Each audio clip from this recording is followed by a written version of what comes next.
வேதத்தின் மகத்துவம் நிகழ்ச்சிக்கு உங்களை அன்புடன் வரவேற்கிறேன். இந்த நாளுக்குரிய மகத்துவம் யோபு 14ஆம் அதிகாரம் 1ஆம் வசனம்.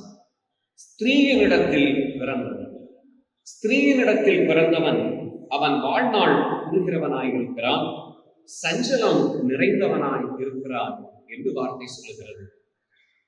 வாழ்நாள் கூறுகிறவனும் சஞ்சலம் நிறைந்த வாழ்வை மாற்றுவதற்கு இயேசு கிறிஸ்து வழியாக ஒரு வார்த்தையை சொல்லுகிறார்.